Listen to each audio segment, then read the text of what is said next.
තෙරුවන් සරණයි සදැහැති සුපින්වත් ඔබ හැම දෙනාටම. සදහම් මකරන්දයෙන් පින්සිත් නිවාසනසලන තවත් පුණ්‍යවන්ත හෝරාවක් මෙලෙසින් ආරම්භ කරන්නටයි සූදානම් වන්නේ. සද්ධර්මය තුළින් ඔබේ ජීවිතය ආලෝකමත් කරගන්නට ඔබට මඟ කියා දෙන ජාතියේ බෞද්ධ නාලිකාව බෞද්ධ රූපවාහිනිය මේ පැයට නියමිත දායකත්ව සද්ධර්ම දේශනාව මෙලෙසින් ආරම්භ වන්නේ. අප සිදු කළ ඒ ගෞරවනීය ආරාධනාව මෙත් සිතින් පිළිගෙන උතුම් වූ දම්සභා මණ්ඩපයේ වෙත වැඩම කරන්නට යෙදුණු වරකාපොළ හැලගල දංஓවිට අමරාවතී සදහම් සෙනසුනෙහි සේනාසනාධිපති බියගම සමගි මාවත ශ්‍රී සම්බුද්ධරාජ විපස්සනා භාවනා මධ්‍යස්ථානාධිපති පූජනීය කැලණියේ අජිත ගෞරවනීය පින්වත් ස්වාමින් වහන්සේ අපි හැමදෙනාම සාදු නාද නම්වා নমස්කාර පූර්වක පිළිගනිමු. සාදු සාදු සාදු. අද මෙම උතුම් සදහම් දේශනාව ලෝපුරා විසුරුවා හරින්නට පින්බර දායකත්වය ලබා දෙමින් කටයුතු කරන්නේ ගාල්ල කිතුලම්පිටිය ආනන්ද මාවතේ පදිංචි විශ්‍රාමික හෙද නිලධාරිණී ශාන්ති බොරලැස්ස මහත්මිය ප්‍රදාන එම පවුලේ පින්වත් දූදරු පිරිස විසින් සමන්ත චක්කවාලේසු අත්‍රා ගච්ඡන්තු දේවතා සද්ධම්මං මුනි රාජස්ස සුනන්තු සග්ග මොක්ඛදං ධම්මස්සවන කාලෝ අයං භදන්තා ධම්මස්සවන කාලෝ අයං භදන්තා ධම්මස්සවන කාලෝ අයං භදන්තා.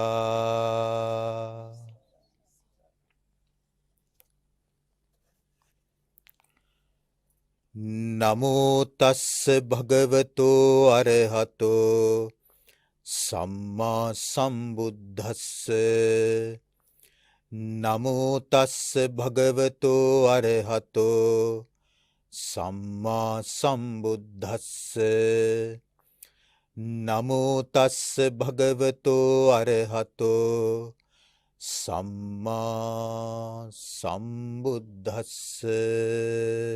සාදු සාදු සාදු. දුරංගමං ඒක චරං අසරීරං ගුහාසයං යේ චිත්තං සංඤමෙස්සන්ති මොක්ඛන්ති මාර බන්ධනාති. සාදු සාදු සාදු. තුන් ලොවට අග්‍ර වූ ශාන්තිනායක තථාගත අරහත් සම්මා සම්බුදු රජාණන් වහන්සේට නමස්කාර කරමි. නමස්කාර වේවා. මහා කාරුණික භාග්‍යවතුන් වහන්සේ විසින් මහා කරුණාව උපදවා දෙසා වදාළ අමා නිවන් සැප දෙන ලෝතුරු ශ්‍රී සද්ධර්මයටද නමස්කාර කරමි. නමස්කාර වේවා. අඤ්ඤා කොණ්ඩඤ්ඤ මහරහතන් වහන්සේගෙන් නැරඹි සරියුත් මුගලන් මහා රහතන් වහන්සේලාගෙන් පැවත එන මිහිඳු මහරහත් පරපුරට අයත් බුද්ධ ශ්‍රාවක ආර්ය මහා සංඝ රත්නයටද නමස්කාර කරමි. නමස්කාර වේවා. ගරුතර මහා සංඝරත්නයන් අවසරයි. ශ්‍රද්ධාවන්ත කාරුණික පින්නතුනි, අද මෙම රූපවාහිනී දම් දෙසුමට දායකත්වයේ ලබාගෙන කටයුතු කරන පින්නතුන් දකුණු ලක ගාලු පුරවරයේ කිතුලම්පිටිය වැනි ඈත දුර බැහැර පළාතක ඉඳලා තමයි කොළඹ පුරවරයට පැමිණිලා මෙම දම් දෙසුමට තම සදැහැති නොමසුරු දායකත්වයේ ලබාගෙන කටයුතු කරන ලබන්නේ. ඉතින් පින්නතුන්ගේ ජීවිතවලට හිත හිතා සතුටු වෙන්නට පුළුවන්. අනුස්මරණීය පින්කමක් තමයි මේ සිදු කරනු ලබන්නේ. ඉතින් පින්කමට දායකත්වයේ ගැන කටයුතු කරන සහභාගී වෙච්ච හැම දිනාටම ඥාති හිතයිසින් කොයි කාටත් අපි පළමු කොටම සෙත්පතා ආශිර්වාද කරනවා. මෙම ධර්ම දානමය කුසලය ඔබ සෑම සිළු දෙනාටම ප්‍රඥාලෝකයේ උපදවාගෙන චතුරාර්ය සත්‍ය අවබෝධයට පත්ව අමා මහ නිවනින් සැනසීම පිණිසම හේතු වාසනා වේවා කියලා.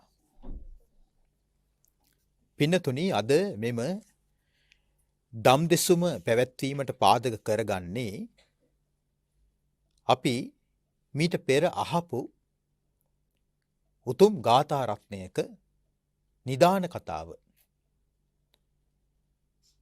අපි පාසල් යන අවදියේදීත් ඇතැම් විට මෙම ගාථා පාඩම් කරලා තිබෙනවා ධම්මපදයෙන්. දූරංගමං ඒකචරං ගාථාව ටිකක් ප්‍රසිද්ධ ගාථාවක්. ඇතැම් විට මේකේ තේරුමත් ගිහි අය පවා දන්නවා. මේ ගාථාවෙන් අපිට බුදුරජාණන් වහන්සේ සරලවම කෙටියෙන්ම කිව්වොත් කියලා දෙන්නේ මේ හිතේ තියෙන සාමාන්‍ය ස්වභාවය පිළිබඳව. සිතක සාමාන්‍ය ස්වභාවය තමයි දුර ගමන් යනවා. දූරං ගමන්. හැබැයි හිත දුර ගමන් යන්නේ තනියෙන්. ඒක චරං. තනියෙන් ජීවත් වෙන්න කැමති එකක්. මොකද්ද? හිත. දූරං ගමන් ඒක චරං. අසරීරං. මේ හිතේ ස්වභාවය මේ වගේ කියලා අපිට මූර්තියකින් නිර්මාණය කරන්න බෑ.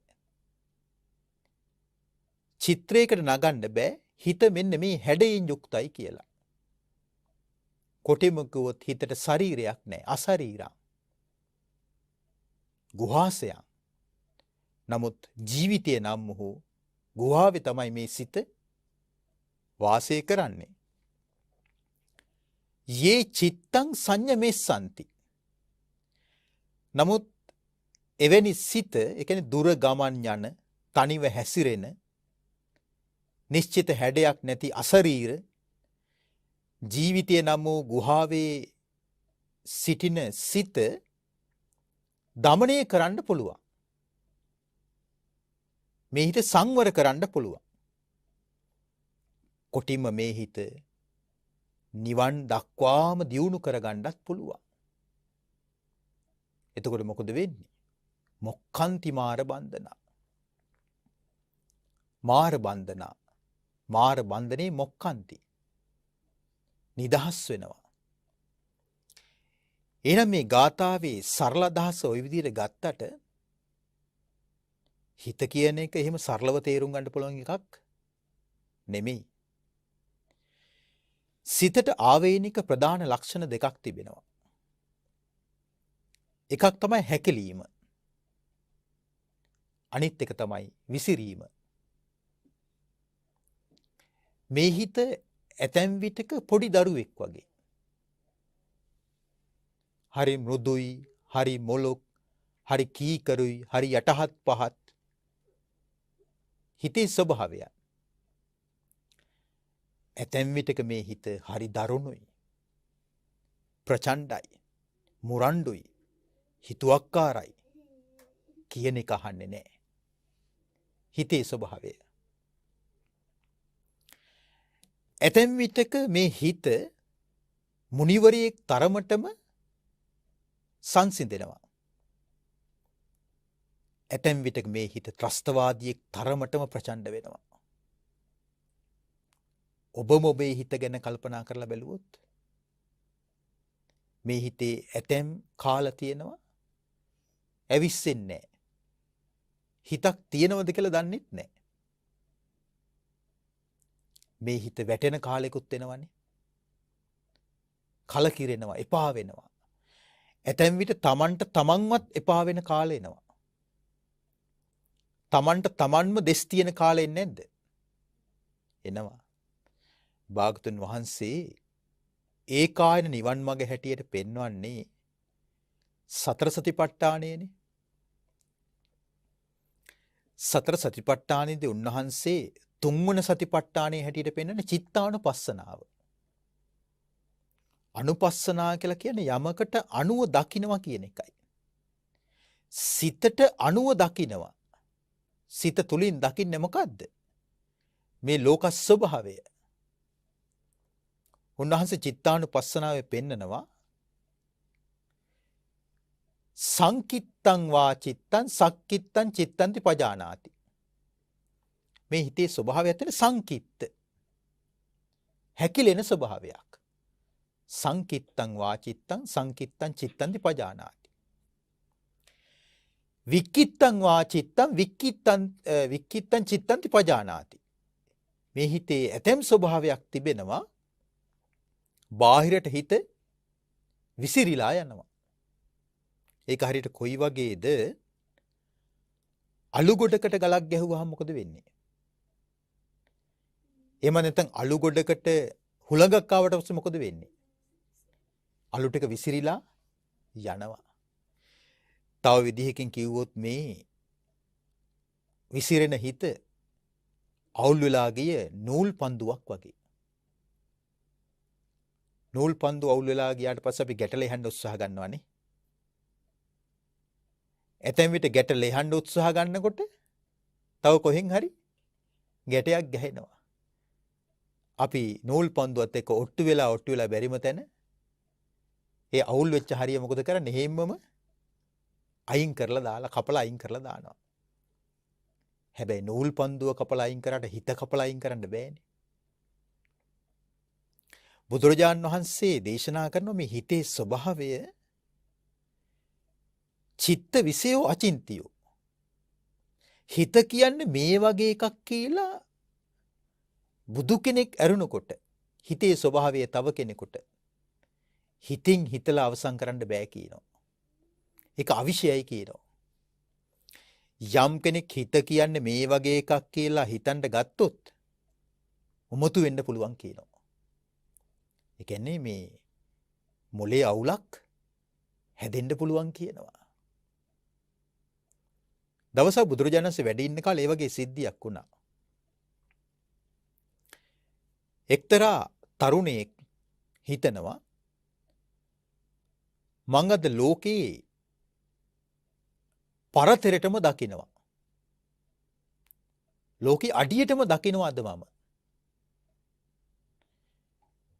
එක්තරා පොකුණක් ළඟට ගිහිල්ලා දැන් මේ තරුණයා නිල් මහනෙල් මලක් දිහා බලාගෙනම ලෝකේ අන්තිමේ දක්වාම හිතනවා කියලා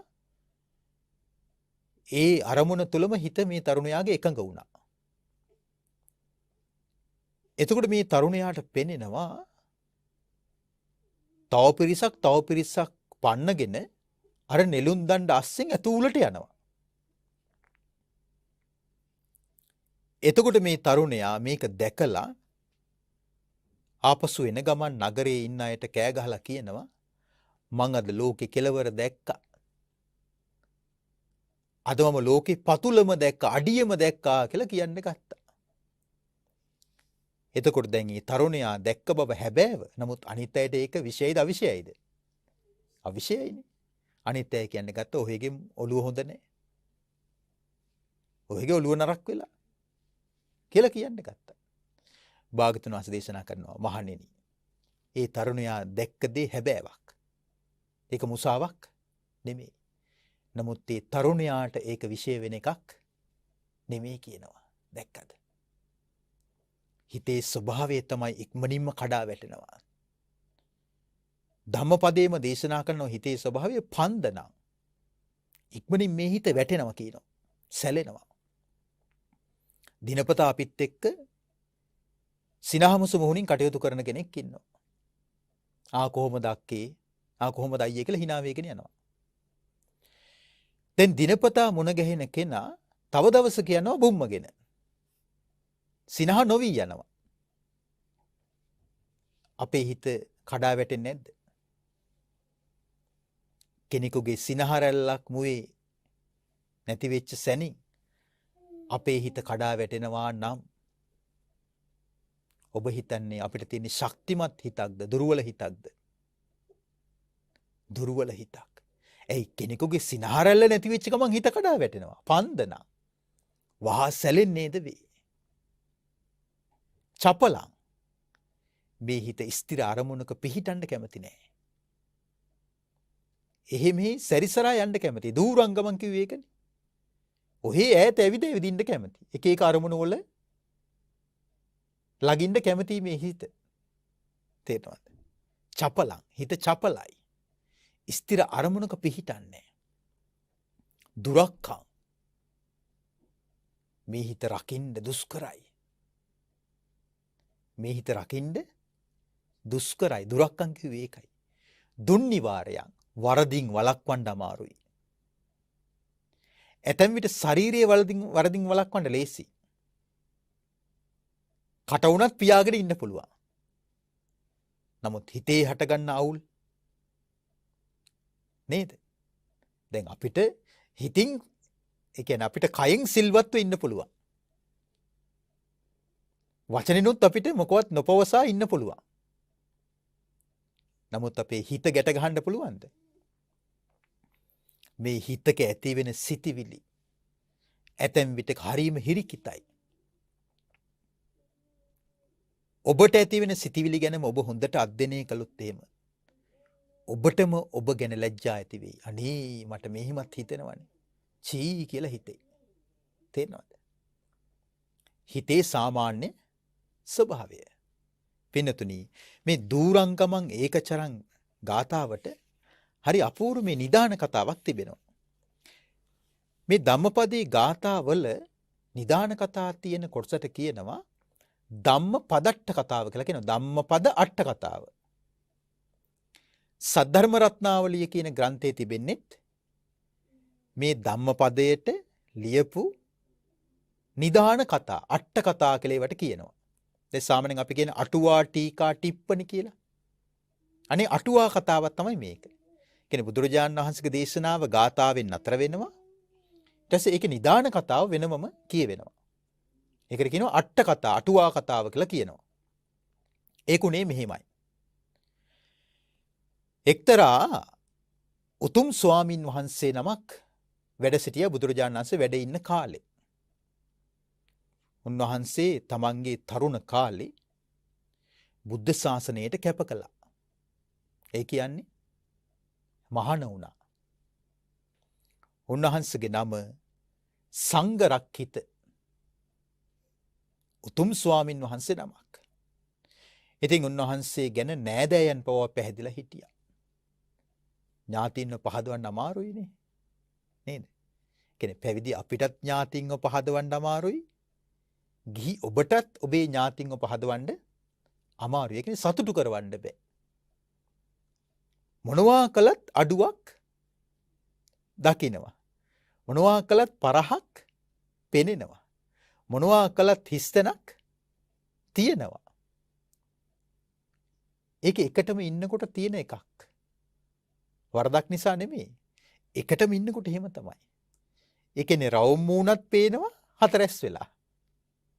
ලස්සන කෙනාවත් පේනවා අවලස්සන වෙලා. දක්ෂ කෙනාවත් පේනවා අදක්ෂ වෙලා. උගත් කෙනාවත් පේනවා නූගත් වෙලා. ඒක ලෝකේ හැටි. ඉතින් එවැනි ස්වභාවයන් දැකලා අපි මධ්‍යස්ත වෙන්න ඕනේ. නමුත් මේ ස්වාමින් වහන්සේ පින්වන්තයි. උන්වහන්සේගේ ඥාති පිරිස උන්වහන්සේට හරියට ආදරය කළා.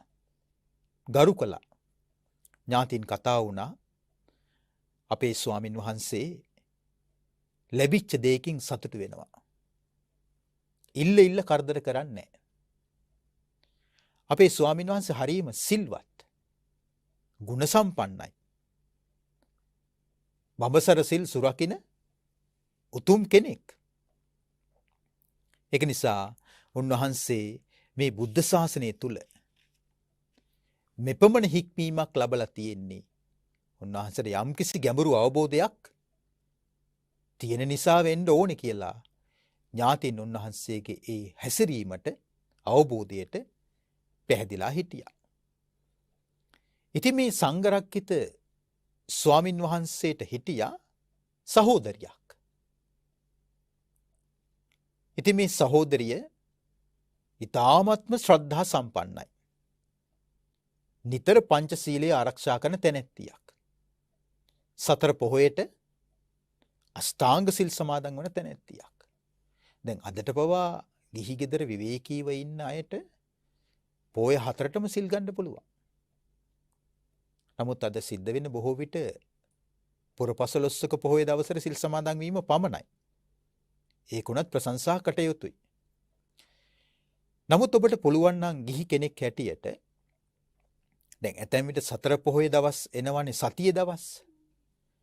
සතියේ දවස් ඇතැම් විට රාජකාරී දවස් වෙන්න පුළුවන්. කාර්යබහුල දවස් වෙන්න පුළුවන්.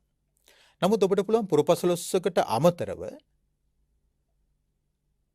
සතියේ සෑම සෙනසුරාදාවකම හෝ ඉරිදාවකම අටසිල් සමාදන් වෙන්න. ඒක කොච්චර වටිනවද? ඉස්සර මාසෙට දවස් 4ක් අනිවාර්යෙන් සිල් සමාදන් වෙලා තියෙනවා. දැනුත් එහෙම හතර පොයට සිල් සමාදන් වන අය සුළු කොට ඉන්නවා. පොඩි පිරිසක් ඉන්නවා. ඉතින් ඒ අයට අපි සෙත් පතන්නට ඕනේ. සීලාදී ගුණධර්ම දියුණු කරන්නට. තෙරුවනේ අනන්ත ආශිර්වාදය ලැබේවා කියලා. ඉතින් මේ තැනැත්තියත් සතර පොහොයට සිල් රකින්නවා. භාවනා කරනවා. දැන් මේ ගිහි ගෙදර ගත කරන අයගේ විස්තරයක් මේ කියන්නේ. හොඳට ධර්ම ඉගෙන ගන්න ආසයි. නිතර බණ අහනවා. ඈ නිතරම කල්පනා කරා කියලා කියනවා මෙහෙම. අනේ මටත් පුත්රුවණක් ලැබුණොත් සහෝදර ස්වාමීන් වහන්සේ ළඟ මට පුළුවන් මගේ පුතාව මහාන කරවන්න. දැන් සහෝදර ස්වාමීන් වහන්සේ ළඟ පුතා මහාන කරවන්නේ මොකටද? පන්සලක් බලා ගන්නද? සහෝදර ස්වාමීන් වහන්සේ ලැබෙන පිරිකර ටික මුර කරන්නද? පරපුරෙන් පරපුරට Tamanට ලැබිච්ච ඉඩකඩම් කුඹුරු දායාද පවරන්නද? නැහැ. පරපුරේ කෙනෙක් මහාන කරන්න ඕනේ. පන්සලේ තියෙන භෞතික උරුමයන් පරිස්සම් කරන්න නෙමෙයි. තේරෙනවද? අමා මහ නිවනට පමුණුවාලීම පිණිස. ඒක පැවිදි අපිත් අවබෝධ කරගන්න ඕනේ. සසුනට කුලදරුවන් පූජා කරන දෙමව්පියන් වගේම පැවිදි වෙන කෙනාත් කල්පනා කරන්න ඕනේ. මම මේ ඉඩකඩම් කුඹුරු වතු පිටි මුර කරන්න මහාන වෙනව නෙමෙයි. දුර්ලභව ලැබිච්ච මිනිස් ජීවිතය බුද්ධ ශාසනය තුල මගඵල නිවන් අවබෝධයේ පිණිසයි මගේ මේ පැවිදි ජීවිතය මම ගත කරන්න කියලා එහෙම අදිස්ථාන ඇති කරගන්න ඕනේ. නැත්නම් වැඩ වරදින්න පුළුවන්. ඉතින් මේ සංඝරක්කිත ස්වාමින් වහන්සේගේ සහෝදරිය කල්ගත වෙනකොට දරුවෙක් මේ ලෝකෙට බිහි කරනවා. වාසනාව කියන්නේ මෙතුමිය බලාපොරොත්තු වෙච්ච ආකාරයට පුත්රුවණක්. මේකෙන් තවත් විස්තරයක් අපිට ගන්න පුළුවන්. දේශනාවේ තිබෙනවා ඉජ්ජති භික්කවේ සීලවතෝ චේතෝ පනිදි විසුද්ධත්තා කියලා. මහණෙනි සිල්වත් අයගේ ප්‍රාර්ථනා ඉෂ්ට වෙනවා කියනවා. ඇයි ඒ? චේතනාව පිරිසිදු නිසා. දැන් මේ තැනැත්තිය අපේක්ෂා කළා ගුණ පුරමින් මට පුත්රුවණක් ලැබෙනවා නම් කොයිතරම් දෙයක්ද? ඒ වගේ මෙතුමිට පුත්රුවණක් ලැබුණා. මෙතුමිය දරුවාව හොඳින් ගුණධර්ම තුල හික්මෙව්වා. හොඳ හැදියාවකින් යුක්තව මේ පුත්රුවණ හැදුනා. දැන් ඉතින් දරුවාට අවුරුදු 18ක් විතර වෙනකොට කිව්වා පුතේ නුඹ මගේ සහෝදර ස්වාමීන් වහන්සේ ළඟ ගිහිල්ලා මහාන වෙන්න ඕනේ. සංසාරයෙන් එතර වෙන කෙනෙක් වෙන්න ඕනේ. බලන්න. නුඹේ ඥාති ස්වාමින් වහන්සේ කොයිතරම් ගුණ සම්පන්න අල්පේච්ඡ හික්මීමෙන් යුක්තව කටයුතු කරන කෙනෙක්ද කියලා. මේ දරුවාත් අම්මාගේ බහට අවනත වුණා, කීකර වුණා. සංඝරක්කිත ස්වාමින් වහන්සේ ළඟ ගිහිල්ලා මහාන වුණා. දැන් මේ පොඩි හාමුදුරුවන්ගේ නම භාගිනීය සංඝරක්කිත. එතකොට දැන් මේ ස්වාමින් වහන්සේ ගුරුවරයා කවුද? සංඝරක්කිත මහ තෙරුන්. ගෝල නම කවුද? භාගිනේය සංඝරක්කිත නමින් ප්‍රසිද්ධ වුණා. දැන් ඉතින් මේ පුංචි ස්වාමීන් වහන්සේ හරීම ලැබි තමන්ගේ ගුරු දේවයන් වහන්සේට. හරිම කීකරුයි. යටහත් පහත්කම් දක්වනවා. වත් පිළිවෙත් ඉතා හොඳින් පිළිවෙලට සිද්ධ කරනවා. ඉතින් මේ ගුරුදේවයන් වහන්සේ වන සංඝරක්කිත තෙරුන් තමන්ගේ ගෝලයාව ක්‍රමක්‍රමයෙන් හික්මවනවා.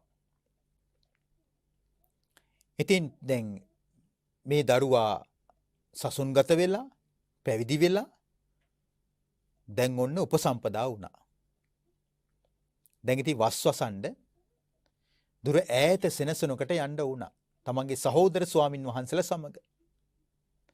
දැන් සංඝරක්කිත මහතෙරුන් වහන්සේ වැඩ සිටිය එක්තරා අරණ්‍යක ගෝල නම අනිකුත් ගෝලයන් සමග පිටත් කළා. තවත් සේනාසනයක වස්වාසය කරන්න. ඉතින් බොහෝම සතුටින් වස්සාන කාලය ගත කළා. වස් අවසානයේදී ඒ පළාතේ හිටපු සදහැවතුන් ඒ සිළු දෙනා වහන්සේලාටම සිවුරු පිරිකර පූජ කළා. ඉතින් සංඝරක්කිත පොඩි හාමුදුරුවන්ටත් වස්ත්‍ර යුගලයක් ලැබුණා. එකක් අටරියනක් එකක් සත්‍රියනක්. සිවුරු නෙමේ ලැබුණේ. සිවුරු රෙදි ලැබුණේ වස්ත්‍ර. එතකොට මේ අලුත් වස්ත්‍ර යුගල ලැබිච්ච ගමන් පොඩි හාමුදුරන්ට මතක් වෙනවා. මේ අටරියන් නැති වස්ත්‍රේ නම් හොඳට සිවුරක් කරලා පඳු පොවලා මාගේ ගුරුදේවෝත්තමයන් වහන්සේට පූජා කරන්න ඇත්නම් කියලා හරියට කියන්නේ ගුරුවරයා ගැන ප්‍රේමයක් හටගත්තා. සෙනෙහසක් ඇති වුණා.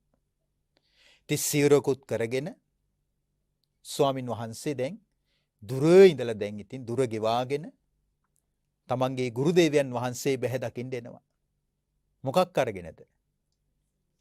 අර කරපු සිවුරත් අරගෙන. ඊට පස්සේ ඇවිල්ලා ගුරුදේවයන් වහන්සේට කියනවා ස්වාමීනි ඔබ වහන්සේට පූජා කරන්න විශේෂ පිරිකරක් තිබෙනවා. මොකද්ද පොඩි නම? ස්වාමීනි මං හොඳ සිවුරක් කරගෙන ආවා. ඔබ වහන්සේ හරි පින්වන්තයි. මාගේ ගුරුදේවයන් වහන්සේ පින්නැති නුඹ වහන්සේට මේ චීවරයේ පූජා කරමින් පූජා වේවා කියලා පිළිගන්නවා. පිළිගන්නනකොට ගුරු ස්වාමින් වහන්සේ ඒ ගැන සතුටු වුණේ නැහැ. පොඩි නම මට ඉතින් ප්‍රමාණවත් තුන් සිවුරු තිබෙනවනේ. අතරේක සිවුරු ගොඩ ගහ ගැනීම කරදරයක් නේ පොඩි නම. ඕක අපි සුදුසු කෙනෙක් බලලා පුදමු. මට තුන් සිවුරු සම්පූර්ණයි. එතකොට එහෙම යුගයක් තිබිලා තියෙනවා. තේරෙනවද?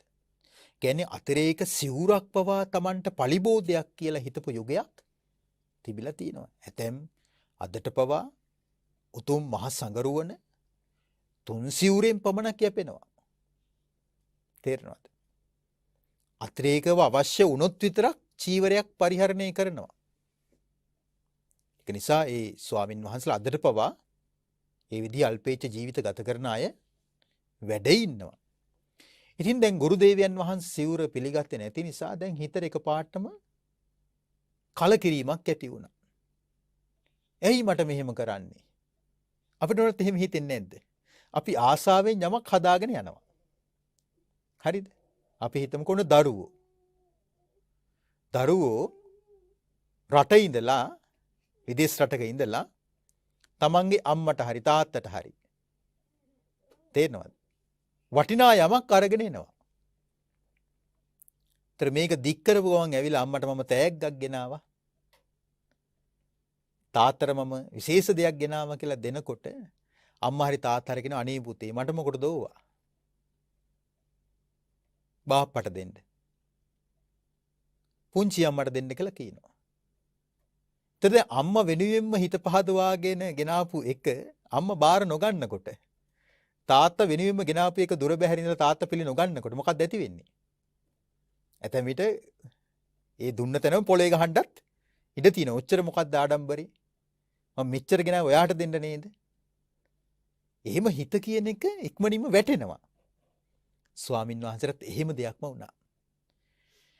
ස්වාමින් වහන්සේ හිතනවා ඇයි මට එහෙම කරන්නේ? මම මෙච්චර ගෞරව කරනවා. මම මෙච්චර සෙනෙහවන්තයි. මම මෙච්චර ආදරෙයි මගේ ගුරුවරයාට. ඇයි මේක පිළි නොගන්නේ? ඇයි මම දෙන දෙයින් සතුටු වෙන්න බැරි? එතකොට ගුරුවරයා පොඩි ස්වාමීන් වහන්සේගේ හිතේ ඇති වෙන සිතවිල්ල දැක්කා. සිතේ ඇති වෙන සිතවිල්ල දැකලා කල්පනා කරනවා දැන් පොඩි නම චීවරේ පිළි නොගත්ත නිසා මා විසින් දුකටපත් වුණා. පොඩි නම මෙහාට එන්නකෝ. මට පොඩ්ඩක් ශරීරයේ උණුසුම් පවන් සලන්න කියලා දැන් අපි මේ භාවිතා කරන මේ විදිහේ පවන් අත්තක් වටාපත කියලානේ කියන්නේ. වටාපත දුන්න පවන් සලන්න. දැන් පොඩි නම පවන් සලන්නේ සතුටෙන්ද? නැහැ. දැන් හිත කඩා වැටෙන හිත දුකටපත් වුණා. ගුරුදේවයන් වහන්සේට පවන් සලසලා මහත් දුකෙන් යුක්තව කල්පනා කරන්න පටන් ගත්තා. මොකද්ද කල්පනා කරන්නේ? මාගේ ගුරුදේවයන් වහන්සේ දැන් මා කෙරෙහි පෙරමෙන් සෙනෙහවන්ත නැහැ. මා පැමිණියා කියලා විශේෂ සතුටක් ඇත්තේ නැහැ. මාගෙන පිරිකර පිළිගත්තෙත් නැහැ. උන්වහන්සේට දැන් මගේ උපස්ථාන වුණත් වටින්නේ නැතුව ඇති. දැන් මගේ උපස්ථාන පිළිගන්නෙත් නැහැ. මං උන්වහන්සේ ගැන කරුණා මෛත්‍රිය ඇතුව මෙච්චර දෙයක් කළා. මම වෙන කෙනෙක් ගැන නෙමෙයි හිතුවේ. සිවුරු රෙදි ලැබිච්ච ගමන් මට සිහි වුණේ මගේ ගුරුවරයාවයි. මම මෙච්චර පඳු ගහලා මෙච්චර දුර ගෙනල්ලා ඇයි මට මෙහෙම කරන්නේ? දැන් එහෙම ඔට්ටු වෙන්නේ නැහැ. දැයි මට මෙහෙම කරන්න කිය. දැන් ඇතැම් දෙමව්පියෝ දරුවන් හමුවේ එහෙම කියනවා. ඇයි මගේ දරුවෝ මට මෙහෙම කරන්නේ? ඇයි මට මෙහෙම කරන්න කියලා දුක් වෙන්නේ නැද්ද? ඒ ඔක්කොම කෙලෙස්. හිත ශක්තිමත් වෙන සිතිවිලිද හිත දුර්වල වෙන සිතිවිලිද? ඇයි මට මෙහෙම කරන්නේ? හිත දුර්වල වෙනවා. තේරෙනවද? ඇයි මමත්වයක් මවාගෙනද දැන් ඒක කරන්නේ? ඇයි මට මෙහෙම කරන්නේ? දැන් ඒතකොට ස්වාමීන් වහන්සේ හිතනවා මට උන්වහන්සේගේ කරුණා මෛත්‍රිය නැතුව මේ පැවිද්ද ඉඳලා වැඩකුත් නැහැ. ඔන්න හිතුව සිතිවිල්ල. උන්වහන්සේ මට කරුණාව දයාව දක්වන්නේ නැත්තම් මට මේ මහානකම ඕනෙත් නැහැ. ඒ නිසා තවදුරටත් මා රැඳී සිටියොත් කෙලේ දාපු දර කොටේ වගේ තමයි මට ඉන්න වෙන්නේ. කෙලේ දාපු දර කොටේට කවුරුත් සලකනවද? උපස්ථාන කරනවද? විශේෂ කොට හිතනවද? උනාසර බලන්න හිතන එක. කැලේ දාපු දර කොටේ වගේ තමයි මට ඉන්න වෙන්නේ.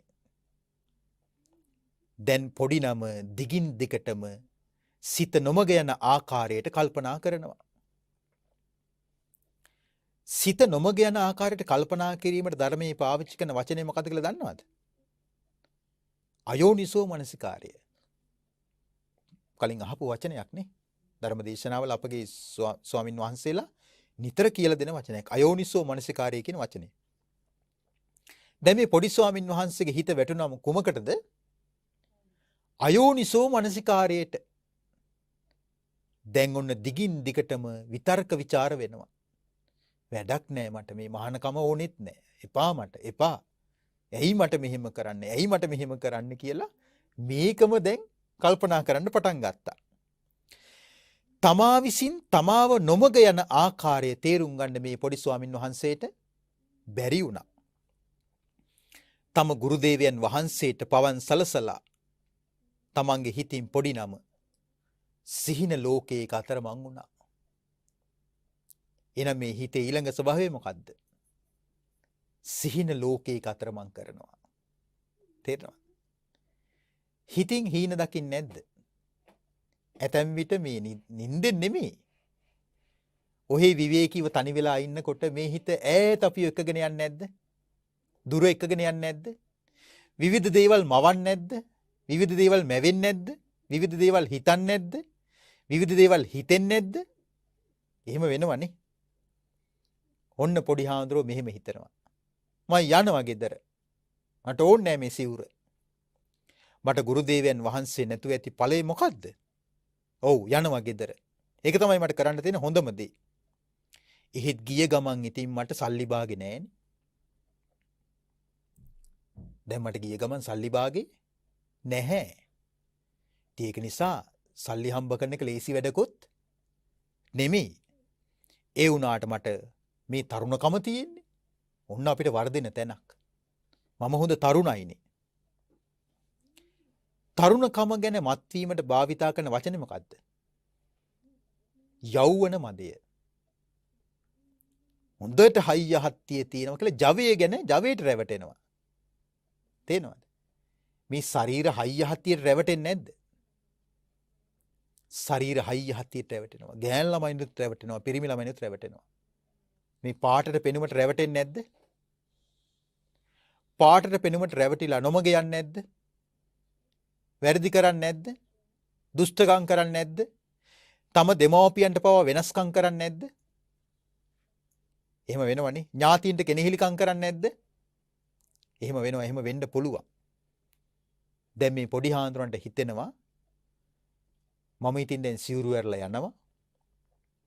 ගිහිල්ලා සල්ලි හම්බ කරනවා. හැබැයි ඉතින් සල්ලි හම්බ කරන එක ලේසි වැඩක් නෙමෙයි. නෑ නෑ මම හයිය හත්ති කෙනෙක් නේ. මම තරුණ ජව සම්පන්න කෙනෙක් නේ. මම කම්මැලි නෑ.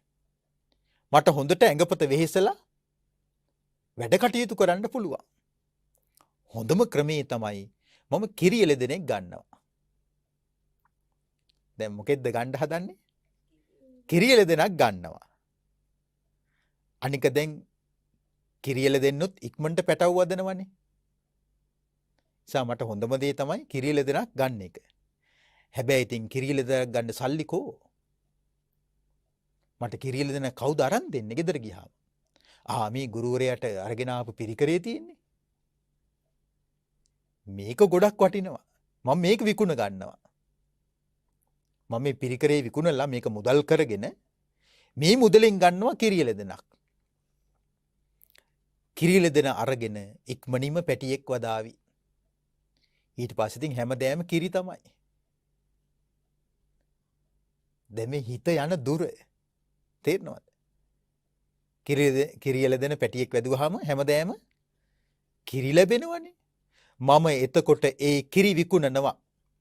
වැඩි කලක් යන්න කලින් මගේ අතට සෑහෙන ගාණක් එකතු කරගන්න පුළුවනි. වීරියවන්ත කෙනෙකුට කවුරුත් කැමති නෙවෙයි. වීරියවන්ත කෙනෙකුට හැමදිනාගේම ඇල්ම බැල්ම ලැබෙනවා, අවධානය යොමු වෙනවා. ඉතින් මගේ වෙර වීරිය දැකලා මට හොඳ තැනකින් පෙළවහකුත් කරගන්න පුළුවන්. මම වගේ වීරියවන්ත කෙනෙකුට කවුද අකමැති වෙන්නේ? මම වගේ කම්මැලි නැති කෙනෙකුට කවුද අකමැති වෙන්නේ? මට හොඳ තැනකින් හොඳ කෙනෙක් විවාහ කරගන්නත් පුළුවන්නේ. ඉතින් මම පුංචි ගේ පොඩ්ඩක් හදාගන්නවා අපි දෙන්නට. අපි දෙන්නට ගේ පොඩ්ඩක් හදාගෙන ඉන්නකොට අපි දෙන්නටත් ඉතින් වයසට ගියාම සලකන්න දරු පැටවු වෙන්න එපේ.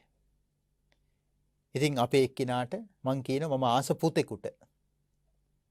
අපේ අම්මා මාව ලැබෙන්න ඉන්නකොට පුතෙකුට ආස කළා වගේ මමත් කැමති පුතෙකුට. එතකොට අපි දෙන්නට පුත්රුවණක් ලැබෙයි. මං කැමති පුතෙක් ලබන්නයි චූටි පුතාට මම ලස්සන නමක් දානවා. චූටි පුතාට අවශ්‍ය හැම දෙයක්ම මම අරගෙන දෙනවා. එතකොට මගේ පොඩි පුතාවත් බිරිඳවත් ලස්සනට සරසගෙන මීට වඩා හොඳ වටින පිරිකරක් අරගෙන මං එනවා මගේ ගුරුදේවයන් වහන්සේ බැහැ දකින්න. එතකොට උන්වහන්සේ මං ගැන ආදරේ මාව පිළිගෙන එන්න කියලා මාව පිළිගනි. හැබැයි ඉතින් මම නිකම් පයින් ගාට එන්නේ නැහැ ගුරුවරයා බලන්න. මං ගුරුවරයා බලන්න එන්නේ අස්ප කරත්තේ. අස්ප කරත්තේ මම මගේ ගුරුවරයා බලන්න එනකොට වටිනා පිරිකරුත් අරගෙන අපේ හාමිනේ අතින් බැරි වෙලාවත් අපේ පුතා අස්ප කරත්තෙන් වැටෙන්න ගියොත් අත බැරි වෙලා හරි මම අපේ නෝනට දෙන්නේ මෙහෙම කියලා දැන් අර පවන් අත්තනේ අතේ තියාගෙන හිටියේ ටං ගාලා ගැහුවා ඔලුවට. දැන් ගුරුදේවයන් වහන්සේට වැද්දුනා වටාපත් පාර. හිතක් ගිය දුරක්. එතකොට දැන් මේ පොඩි නමගේ හිතේ ඇතිවෙච්ච සිතිවිල්ල ගුරුවරයා දකිනවා. නැස රහතන් වහන්සේ නමක්. එතකොට ගුරුදේවයන් වහන්සේ අහනවා පොඩි නම හාමිනේටද ගැහුවේ මටද? හාමිනේට ගහනවා කියලා මගේ ඔලුවටනේ ගැහුවේ තමුන්. එතකොට පොඩි නමගේ ඇස් ලොකු වුණා. ඇඟ සීතල වෙලා ගියා. හිරි වැටිලා ගියා. ඔන්න සිහිය ඉපදුනා. අනේ මේ තමන් මේසා ආදර ගෞරව දක්වන තමන්ගේ ඥාතියෙක් වෙච්ච මේ මාගේ ගුරුදේවයන් වහන්සේට නේද මම මේ පවන් අත්තෙන් හිසට පහරක් ගැහුවේ කියලා ලොකු කලකිරීමක් එක්ක ලොකු ලැජ්ජාවක් ඇති වුණා. පැනලා දිව්වා. වටාපත වීසි කළා දාලා පැනලා දිව්වා. ඊට අනිත් ස්වාමීන් වහන්සේලා මොකද කළේ? පන්නගෙන ගිහිල්ලා අල්ලගත්තා. ඔහොම ඉන්න එකයි ඇත්ත කියලා. දැන් ඔය අරන්නේවල මේ වන භාවනා කටයුතු කරනකොට හරි වාසියක් තියෙනවා ඒ ඉන්නේ සහෝදර ස්වාමින් වහන්සේලාගේ ඇසුර. තේනවද? කරකශ නැහැ. ඒතර උන්වහන්සේලා හැම නිතරම අපි ගැන අවධානයෙන් පසු වෙනවා. මොනවාම වරදක් වුණත් ටක් ගාලා වරදට ටක් ගාලා කියනවා. හරියන්නේ නැහැ එනකොට කියලා. එහෙම වුණා මේ අපේ යුගයේ සිද්ධියක්. ඒත් ස්වාමින් වහන්සේ නමක් කලකිරලා හිටියා මහානකම ගැන. දැන් ගෙදර යන්නයි කල්පනාව. එතකොට ඒ ස්වාමින් වහන්සේලාට භාවනාව උගන්වන ගුරුවරයාට ආරංචි වුණා දැන් මෙයා භාවනාවට උනන්දු නැහැ උදේ පූජාවට එන්නෙත් නැහැ. දැන් මෙයා වත්පිළිවෙත් කරන්නෙත් නැහැ වැඩි හරියක් කරන්නේ නිදා ගන්න එක. දවසක් ඔන්න දැන් මේ ගුරුවරයා සිවුරු පිරිකර තියෙන ගබඩා කාමරයේ පුටුවක් තියාගෙන වාඩි වෙලා ඉන්නවා. දැන් අර උකටලි ස්වාමින් වහන්සේ ආව සබන් කෑල්ලක් ගන්න ගබඩාවේ. ඒ ස්වාමීන් වහන්සේ සබන් කෑල්ල අතර ගන්නකොටම දැන් මේ ස්වාමීන් වහන්සේ වැඩිහිටි ස්වාමීන් වහන්සේ අහනවා පොඩි නම දැන් සම්බ කිලෝ එකක් එහෙම කීයද දන්නේ නැහනේ. දැන් වෙනි ලොකු අවවාදයක් නෙමෙයි දුන්නේ. දැන් සම්බ හැම කීයද දන්නේ නැහනේ. එතකොටම සිහිය පිහිටියානේ. ගෙදර ගිහිල්ලා සම්බ කිලෝ කීයකින් නිදහස් වෙන්නද? ඇයි හැමදේම හාල් ඕනේ. හැමදාම පොල් ඕනේ. හැමදාම සබන් ඕනේ. හැමදාම සීනි තේකොළ පිටිය ඕනේ. දැන් පැවිදි වුණොත් නම් සදහැවතුන් ගෙනල්ලා දෙන දේවල් සීලාදී ගුණධර්ම දියුණු කරන නිසා පිළිගන්න පරිහරණය කරන්න පුළුවන් පහසුවෙන්. ගෙදර ගියොත් ඉතින් කවුරුත් ගෙනල්ලා පූජා කරන්නේ නැහනේ. තමම උපයන්න ඕනේ. ඒ ස්වාමින් වහන්සේගේ අර මහානකම අතහැරලා යන සිටිවිල්ල ඒකින්ම සංසිඳුණ කියනවා. මේක අපේ ආරණ්‍ය සේනාසනක සිද්ධ වෙච්ච සත්‍ය කතාවක්, සම්බ කතාව. අපි දැනුත් එහෙම කතාවල් කියනවා. සම්බ කීයද දන්නේ නැහනේ. ඇයි දැන් අපි දානේ වැළඳුවට හාල් කිලෝ එකේ ගාණ දන්නේ නැහනේ. හාල් කිලෝ එකේ ගාණ දන්නේ කවුද? දානේ ගේන දායකයෝ. ඒතර අපිට තියෙන්නේ සම්බවල ගණන් අහන්න නෙමෙයි. මෙච්චර ගණන්ද කියලා නල රැලි කරගන්න නෙමෙයි. ඒ ගෙනල්ලා දෙන දාණයට සුදුස්සෙක් බවට පත්වන්න සීලාදී ගුණධර්ම දියුණු කරන එකයි වැදගත් වෙන්නේ. තේරෙනවද? ඉතින් සංඝරක්කිත ස්වාමින් වහන්සේට ලොකු ලැජ්ජාවක් ඇති වුණා. ගුරුදේවයන් වහන්සේ ළඟ වැඳ වැටුණා. වැඳ වැටුණාට පස්සේ ගුරුවරයා කියනවා පොඩි නම හිතේ හැටි ඔහොම තමයි. මේ හිත ඔය தත්ත්වයටපත් වෙනවා. යමුකෝ අපි ශාස්ත්‍රුන් වහන්සේව බැහැ දකින්න. ඒ ගුරුවරයා හරිය කරුණාවන්තයි. ඔන්න බුදුරජාණන් වහන්සේව මුණ ගැස්සුවා. බුදුරජාණන් වහන්සේ හිතේ තියෙන ලාමක බව, භයානක බව, හිතේ තියෙන නොමග යන සුළු බව කියලා දීලා මේ ගාථාව හරිය මිහිරට දේශනා කළා. මොකද්ද ගාථාව? දූරංගමං ඒකචරං අසරීරං ගුහාසයං යේ චිත්තං සංඤමෙස්සන්ති මොක්ඛන්ති මාර බන්ධනා. දුර ගමන් යනවා මේ හිත. තනිව හැසිරෙනවා. ශරීරයක් නොමැති වුණත් ජීවිතය නම් හෝ ගුහාවේ ජීවත් වෙනවා. නමුත් මේ හිත යම් කෙනෙක් ධර්මය තුලින් দমনය කරගත්තොත් ඒ කෙනාට මාර බන්ධනයෙන් සදහටම නිදහස් වෙන්න පුළුවන් කියලා භාගතුන් වහන්සේ දේශනා කළා. ඉතින් ඕක තමයි මේ දූරංගමං ඒකචරං ගාථාවේ නිදාන කතාව. ඒකට අපි කියව අට කතාව කියලානේ. දැන් බලන්න මේ අට කතාවේ අපිට ගන්න ලොකු ගැඹුරු පාඩමක් නැද්ද? අපේ හිත් වලින් උනත් අපි තනි වෙලා ඉන්නකොට නොමග යන්නේ නැද්ද? නේද?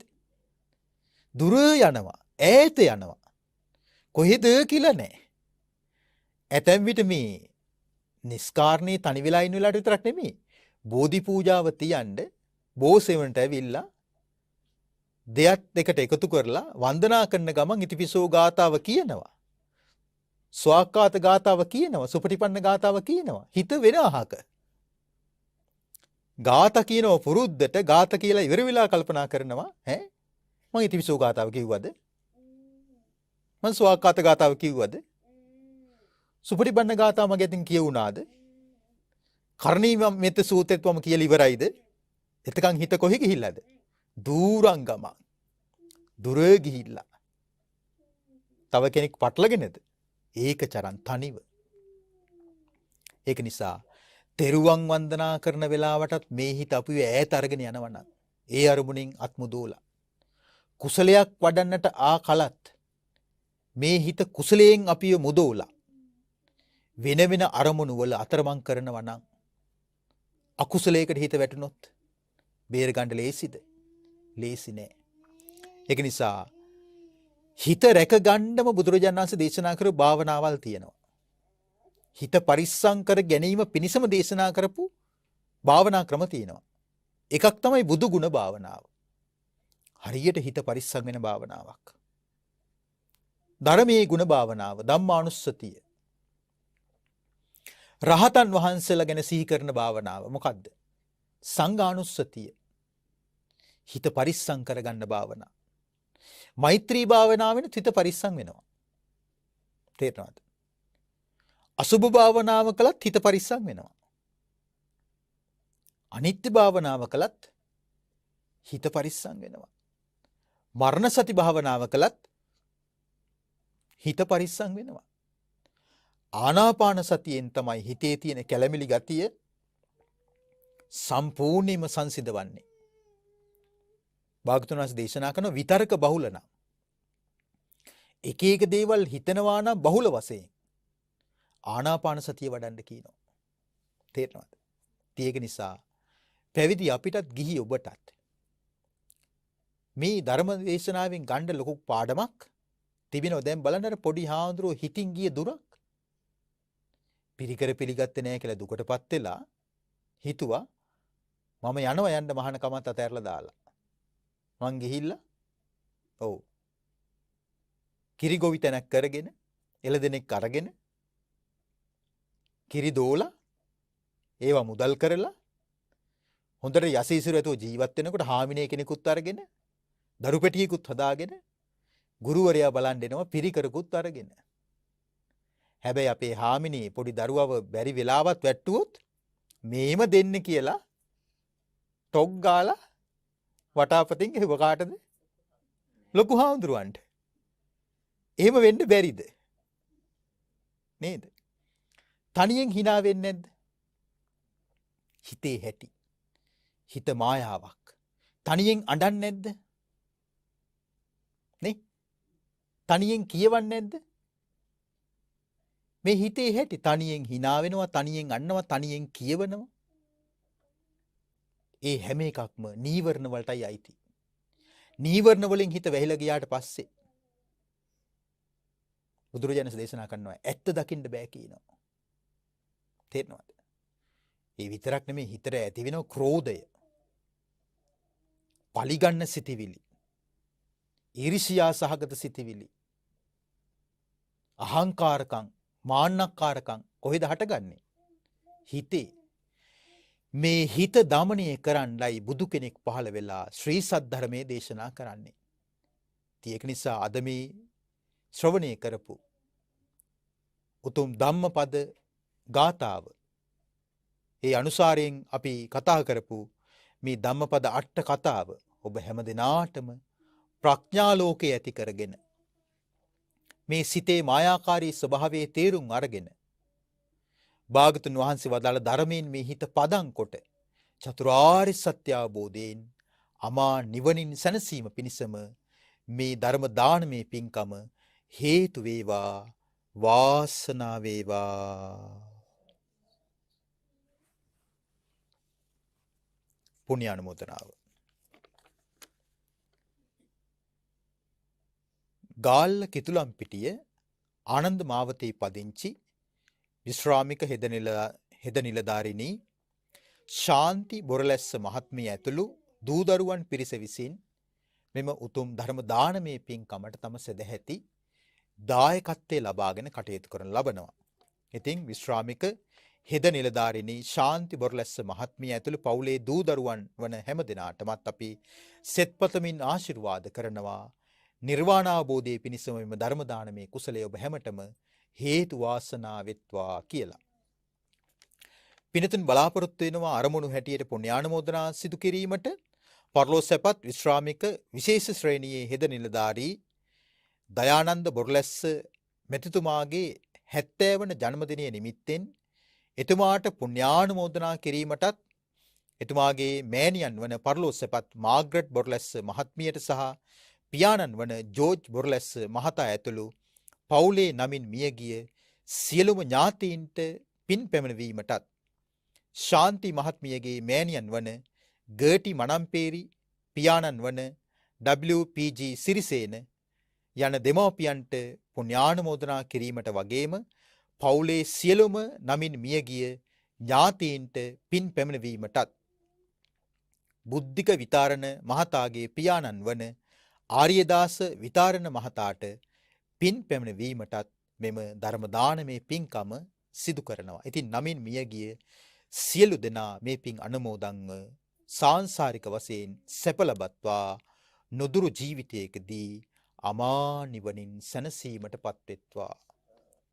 ජූලි මාස 9 වන දිනට 8 වන උපන්දිනය සමරන සෙනොදි හෙසන්‍යා විතාරණ මිනිබිරියට සෙත් පැතීමටත් ජුනි මාස 11 වන දින උපන්දිනය සැමරූ සෙනොමි මිනිබිරියට සෙත් පැතීමටත් දුලේන් සිතුල මෙතුල යන මුණුපුරන්ට සෙත් පැතීමටත් බොරලැස්ස මහතාගේ පවුලේ සියලුම සහෝදර සහෝදරියන්ට සෙත් පැතීමට නිදුක් නිරෝගී සුව ප්‍රාර්ථනා කිරීමට ශාන්ති මහත්මියගේ පවුලේ සියලු දෙනාට සෙත් පැතීමට බුද්ධික මහතාගේ මෑණියන් ඇතුළු පවුලේ සියලුම දෙනාටම සෙත් ප්‍රාර්ථනා කිරීමට සහ නිදුක් නිරෝගී සුව ප්‍රාර්ථනා කිරීමටත් ධර්ම දේශනාව සඳහා සහභාගී වූ සියලුම දෙනාට සහ ඔවුන්ගේ පවුල්වල සියලුම දෙනාට සෙත් පැතීමට සහ නිදුක් නිරෝගී සුව ප්‍රාර්ථනා කිරීමටත් ධර්මදේශක ස්වාමින් වහන්සේට සෙත් පැතීමටත් නිදුක් නිරෝගී සුව ප්‍රාර්ථනා කිරීමටත්